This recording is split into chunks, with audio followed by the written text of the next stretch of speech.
The next special guest and speaker is Dr. Jennifer Lovejoy. She currently serves as Chief Translational Science Officer at PhenomeHealth organization and holds an affiliate faculty position at the Institute for Systems Biology in Seattle, Washington. Dr. Lovejoy earned her doctorate in physiological psychology from Emory University and completed postdoctoral training in endocrinology and metabolism at Emory University School of Medicine. A behavioral scientist and clinical researcher, she was on the faculty of the Pennington Biomedical Research Center, where she held a professorship in diabetes. During her academic career, she was awarded numerous federal grants and was a co-investigator on the Diabetes Prevention Program study, DPP. She is also a past president of the North American Obesity Society. Dr. Lovejoy has been Chief Translational Science Officer at Airwell company, which we have already heard about, a scientific wellness startup integrating multiomic data with behavioral coaching. So, Dr. Jennifer Lovejoy, welcome to give your presentation. The title is Implementation of a Scientific Wellness Program, Lessons Learned. Thank you very much. All right. Well, thank you. It is terrific to be here in Finland. We have had an amazing week. We have met many people, researchers, government individuals, industry, and we're looking forward to even more as we go through the day and the evening. So you've heard the big vision of Dr. Hood and PhenomeHealth, and you've heard some of the scientific discoveries that have come from the work that we've done. In this next little bit, I want to talk to you about how we actually sort of bring this down to the ground. How do we take this data-driven health approach and actually bring it to patients?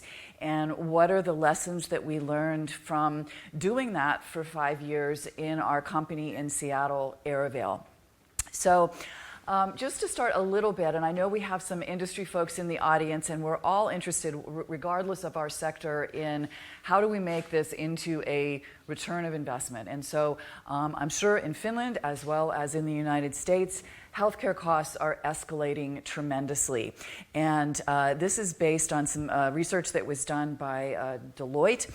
And what they showed is that if you can put your expenditure towards wellness, you will actually save estimated up to almost $12 trillion by the time you get to the 2040 estimate of healthcare. So there is a big return on investment by shifting the focus from the current disease-oriented system to wellness across the board. And a lot of what we're going to be talking today is chronic diseases. I know you're very familiar with this. This is a slide from our Centers for Disease Control in the United States. I'm sure the data are quite similar in Finland when we're looking at the prevalence of chronic diseases in the United States. And you can see a list of the diseases across the bottom of the slide there. Many adults, of course, have multiple chronic diseases, and this drives up not only healthcare costs, but it also very adversely affects quality of life. So we are interested in the things that we can do, particularly from an early intervention, as you heard before, and from a lifestyle and impactful way that we can change behavior, hopefully to keep people from getting disease and to keep them out of the hospitals. And this is similar to the slide that Dr. Hood showed. But the point is we want to intervene early. We don't want to wait until a diagnosis, a clinical marker is out of range, because if we can detect the disease or the beginning of that transition to disease early on, it is usually much easier, much less costly, and more likely to achieve a permanent reversal of disease than if you wait until the disease has already been established. So when we put together Aerovale and the Pioneer 100 study, which was our research precursor to Aerovale, this was the idea that we were going for. How can you detect things at an early stage, intervene behaviorally and lifestyle from a lifestyle perspective, so that hopefully you can keep people from moving towards that diagnosis disease, where many of those biological networks that you saw in the previous presentation are already deranged. So we really thought we are creating a new industry. Scientific wellness is the bridge between traditional wellness and the traditional wellness industry and healthcare, in that it brings the quantitative elements of it, the scientific elements, along with things that we know from research do make a difference: diet, exercise, stress management, sleep, expanding that and doing it in a data-driven way. So this was our business premise when we started Aerovale. First of all, people don't wake up and say, today I want to be healthy. It's simply not the priority on most people's mind. And so we have to let it, bring it to people's attention and say, this is actually something to focus on. But that has to be a core part of the business. The second thing, and this was certainly true in 2015, but I think the evidence is that it's still true today, even with our advanced technology, is that when you use AI or apps, they do have an effect, absolutely, but by themselves, they are not usually enough to change behavior in a sustainable way to do actual disease reversal. And so this combination, as you saw in the previous slide, between a clinician and AI, between a coach and AI, between a nurse and AI, that human element is extremely important in generating sustainable behavior change. And so that was a core piece of what we tried to do. And then data, especially a lot of data, as important as it is, as valuable as it is, can paralyze people.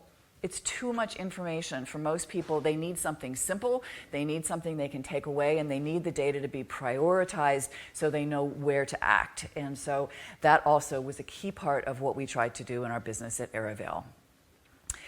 So to talk a little bit about who joined. So this was a commercial program. We started with a direct-to-consumer model where we were inviting consumers to join a program. They paid a price. It was initially a year-long program.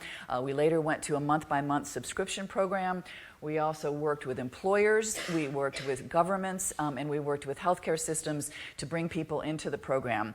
But basically, there are three categories of individuals who seem to have an interest in joining in this. The first are what we call the health hopefuls, and this is by far the vast majority of individuals in this kind of a program. So these are people who typically are in middle age, although they could be a little bit younger. They've had some sort of we call it a health scare. Now, this may not be for themselves. They may be still healthy, but maybe it was a parent or a grandparent or another relative who, just was diagnosed with something scary. And they're realizing that they're getting older, things are not the same as they once were, and they want to do something about it. So this is really the biggest group, and what they want is specific guidance.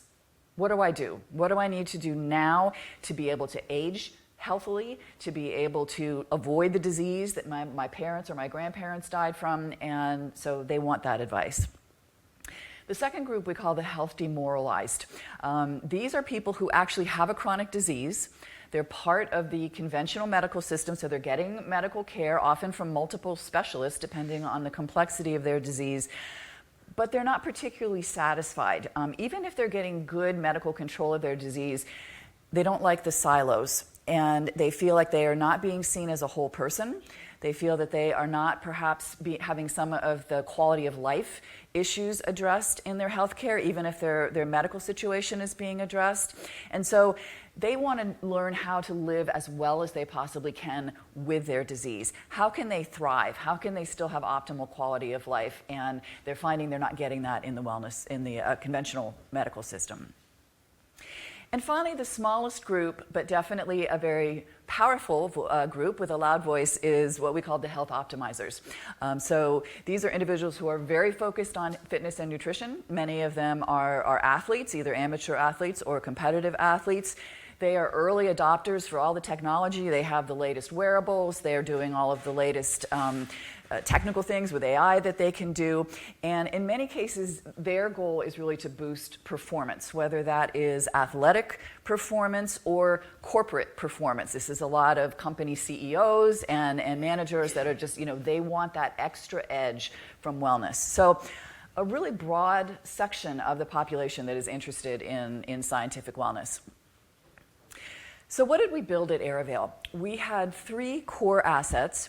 The first was our program itself. We had our data, we had coaching, and we combined that with action plans, and I'll talk about that in much more detail. We also had a research platform. So the idea was that we would collect this multi-omic data. Not all of it was returned to patients. Some of it was for research only, and it was not run in a clinical lab, that we could do some of the publications that Dr. Hood talked about in the previous work, and also that we could monetize the database in order to be able to feedback and make the program itself more affordable to consumers. So the research platform was a very important part of this. And then I don't think we set out with this idea, but it evolved with the company. We developed a clinical knowledge base to support our coaches who were registered dietitians and other allied health professionals.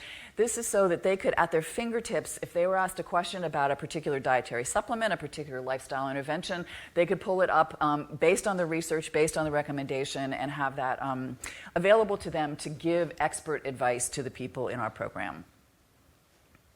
So this is really the 3 sort of elements that matter to people. First, they love the data. Getting data that is unique to them, getting this sort of 360-degree view of their health, from the genome to the clinical labs to the gut microbiome to the behavioral data, was really a very important value to our participants. The coaches, as was mentioned earlier, were a key part of this. The coaches help people to understand the data, to see why it was relevant to them, even things that maybe you were very familiar with, like your LDL cholesterol level or your lipid panel that your doctor has been looking at every year, but never really explained, what does this mean and why is it there? The coaches would take the time to do that. And then, of course, we're the experts in behavior change that help to make behavior change easy. And giving specific action plans. What do I do? That's what a patient, a consumer, a client wants is, how do I make use of this today for myself? You've already seen this. This is the data that we were collecting in the program, so across a breadth of different aspects of health and data. And of course, in the programs that we're now developing at PhenomeHealth for both clinical research and intervention, we're also using this broad amount of data that we can then integrate, both to give back actionable recommendations to people as well as for scientific research. So as I mentioned, our coaches were primarily registered dietitians, and that was both a practical as well as a strategic decision. We know that we didn't start out wanting to use physicians and nurses primarily because of the cost. This was a commercial company, and we certainly had clinicians that were working on the back end, our physicians on my team who analyzed everything, but the actual coaches were dietitians. Nutrition is a central part of lifestyle, and personalized nutrition is an emerging and important field based on genomics and based on the other labs. And we found it was simply easier to take people who already had a background in nutrition and train them up on the genetics and the behavior change and the other components than to start with someone who didn't have that background.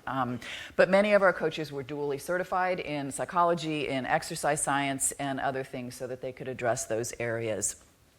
They coached to all of the biomarkers. So everyone who joined Aravale got the exact same panel of biomarkers done. And that's important because we weren't treating conditions. We were looking at scientific wellness. We were trying to quantify wellness. And so the cadence of the coaching calls was roughly once a month. They could be anywhere from 15 to 30 minutes. And a common question that I get is, well, that's just not scalable. How do you possibly scale that? And what we had shown actually in a company where I worked prior to Aravale, we were treating 500,000 people a year in a tobacco cessation or weight loss program with telephone coaching and getting there with good clinical outcomes and basing that. Now, you're right, if you're getting up to tens of millions, hundreds of millions, you're not going to be able to scale human coaching, but that's where the AI comes in. And even with our more rudimentary technological solutions from 2015 to 2019, one coach was handling 200. We had a path up to 1,000 participants per coach, and ways that we thought we could really scale this reasonably in the future. And happy to talk about that more later on. So the actions then came from the data-driven insights. And so we had our phenomic data. This sort of parallels how we can bring in things from experimental data, from the literature, to create personalized action plans, and then these would lead to different recommendations. Now, in Airavail, as I said, we were only focusing on the lifestyle interventions, so at the top, but obviously in the future, as we're incorporating other specialties, as we're working with physicians and in healthcare systems, we can incorporate these other types of interventions for people who need them, based on this integration of data. So overall, there were a number of important lessons I just want to summarize for you about Airavail. So the things that worked really well. Participants loved their coaches. They were really, really connected to the coaches, and the coaches drove accountability. They made lifestyle change easy, and they basically made the whole thing work. So that was a really, really key point. They liked getting the specific action plans and the targeted information to their unique data.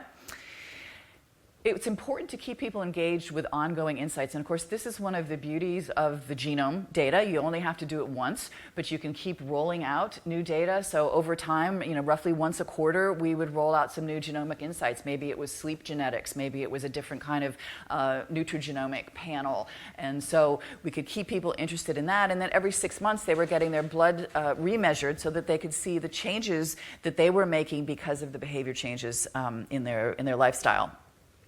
And I think really, I would call here both new and old tech.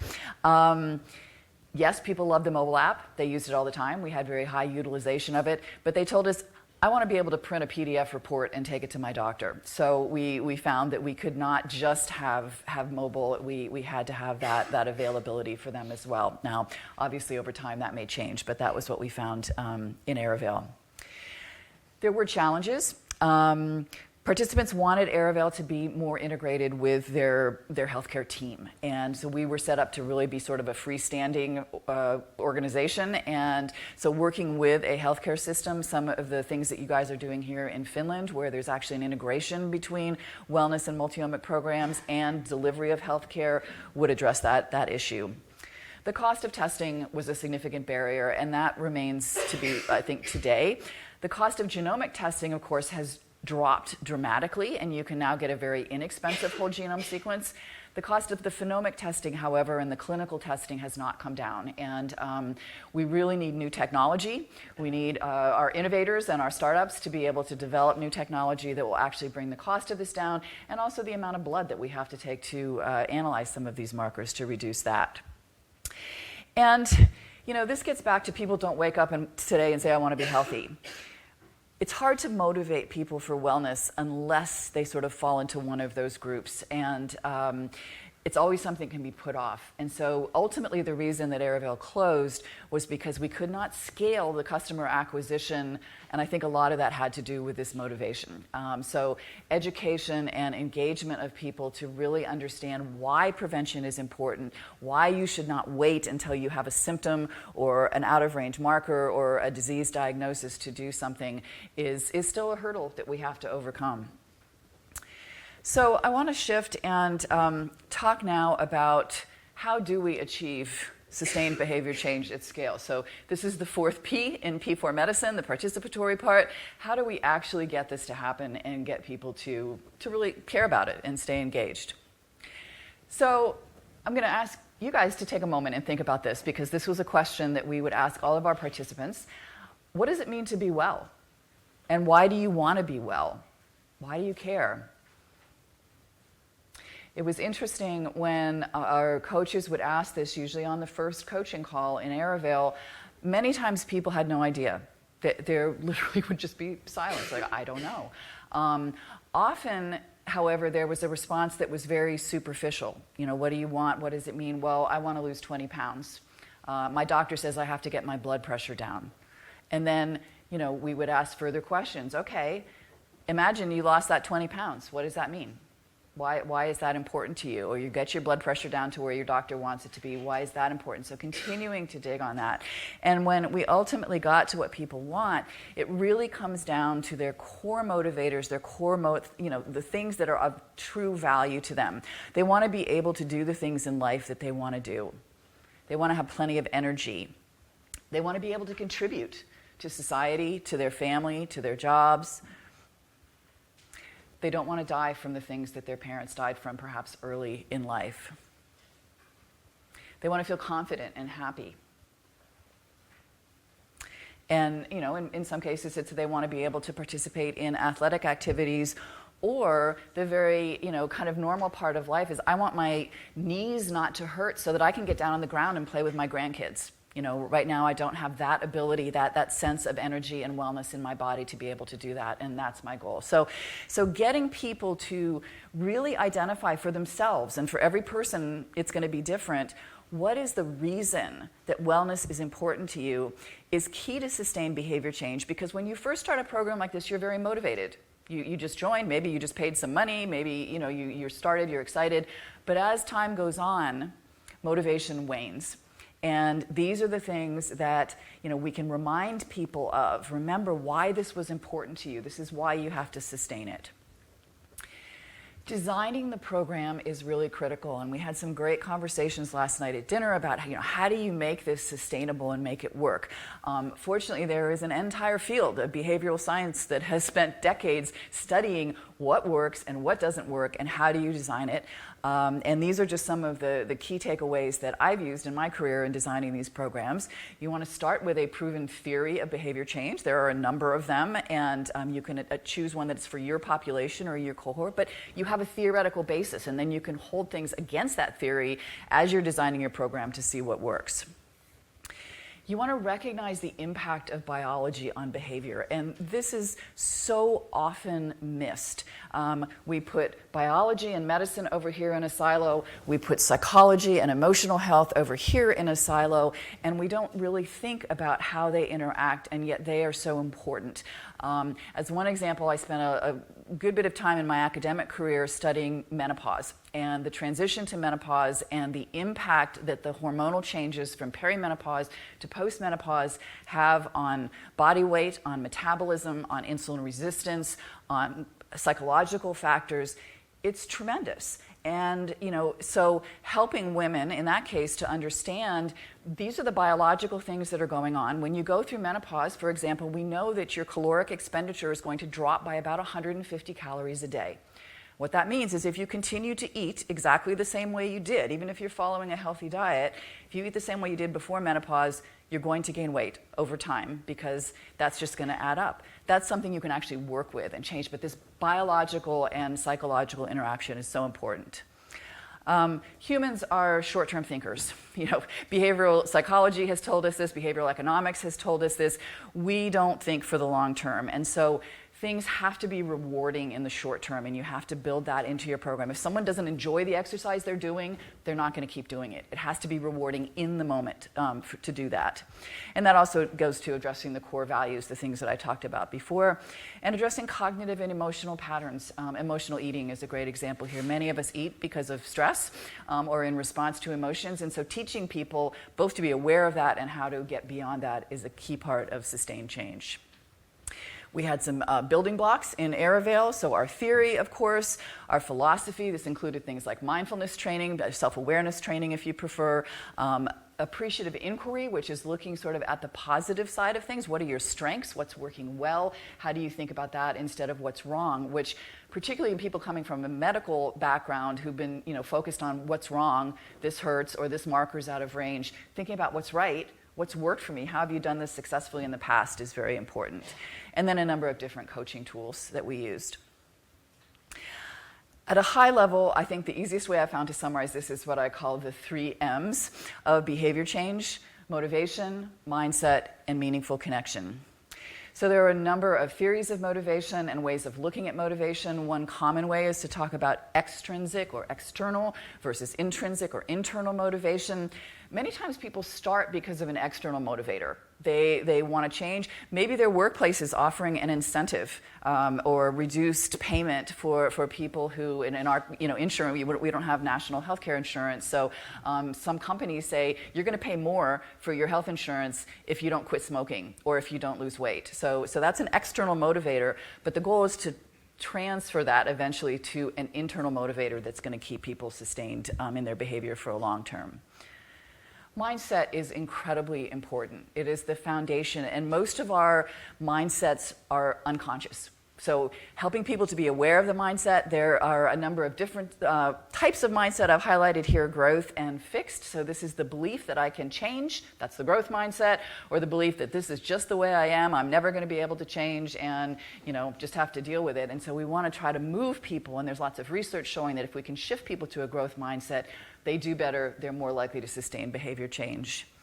And meaningful connection. This is not only the connection with humans, but also our connection with nature. And many studies now, as you know, have shown that having regular connection with nature, getting out in nature, even looking at pictures of nature has a number of health benefits. And so we need that connection. When we've seen some great presentations throughout this week about the challenges of loneliness and disconnection and exclusion that really have an adverse effect on health. So this is kind of an overall way of looking at it.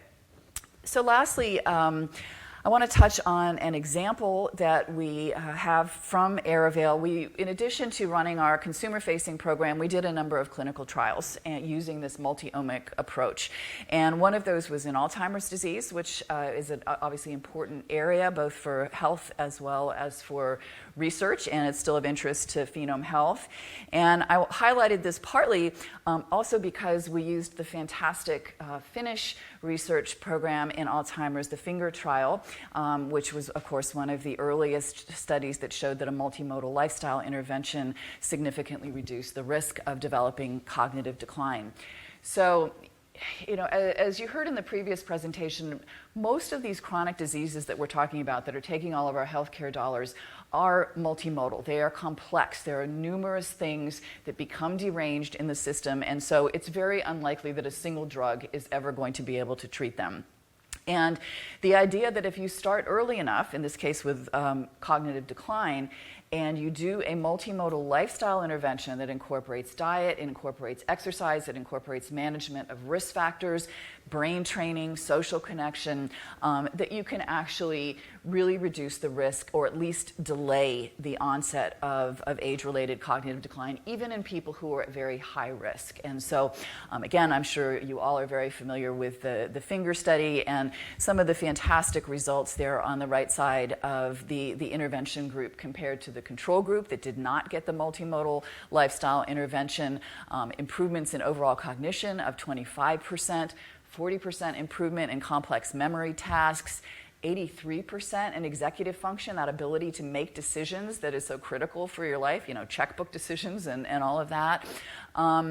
And processing speed, which is one of those core brain functions. We were talking earlier about the Brain HQ program that we're using, and we also used, as you'll hear in a moment, in this particular trial.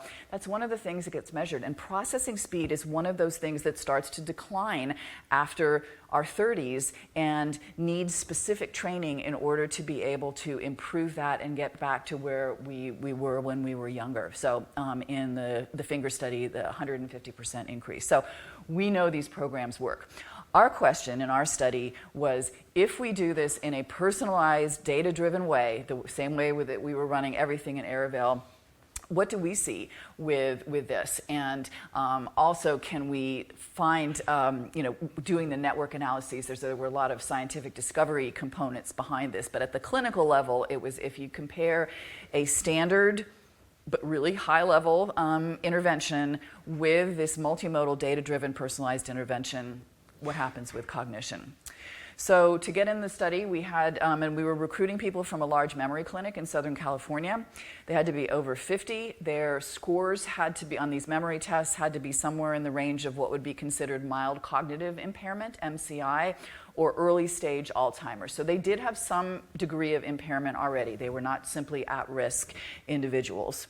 And we ended up with 55 participants randomized in a 2-year study. We were aiming for more, but COVID happened, and that kind of interfered with recruitment and some of our goals here. But we did get 55, and 24 of them were in the control group, the standard of care, and then 31 got the Aravel program, as I've already described it, plus this Brain HQ training, which is an online training. It's like you're playing computer games, but they're computer games that are designed specifically to enhance various aspects of cognition.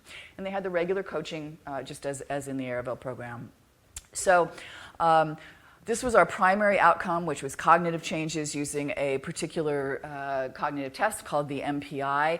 And what we saw was that the intervention group, and this was sustained throughout the course of the 2-year program, but statistically significant by 2 years, had a significant improvement in cognition compared to the standard of care group, about 63% less cognitive decline over 2 years with the personalized multimodal intervention. And this is sort of a comprehensive measure of cognitive decline, so it gets at a lot of those different components of it. We also had a functional changes. So this is kind of, you can think of it as an activities of daily living type thing, but on a cognitive standpoint. You know, how effectively are people able to do the things in their daily life, to get around, their spatial ability to balance a checkbook, that sort of thing. It's called the FAST score. And here again, we saw, I mean, in this case, the higher is actually better. So there was a 40% improvement in the FAST scores in the intervention group. And the interesting thing that the neurologist who was the principal investigator on this study commented is that in practice, he said, you basically never see the FAST score improves. Your goal as a clinician is just to hold people steady at whatever level they come in and try to prevent the decline. But we actually did see improvements here in the controls. We saw that 3% of controls and then 8.6% of the intervention participants actually got functionally better during the course of the study. So again, from a clinical perspective, that was a really notable observation that we had. So at the highest level, and I'll just wrap up here, this idea of bringing together data with coaching to drive specific action plans is really what we found drives the results in the improvements in behavior change. It definitely is not a simple it's not as simple as this formula when you think about everything that goes into it, but ultimately that is what it comes down to. And I think there are ways to implement this at scale. There are ways that we can look at collaborating with different healthcare systems and different data sets, such as you have here, in order to be able to really target this both to specific chronic diseases as well as to improve the overall wellness of the population. So thank you very much for your attention.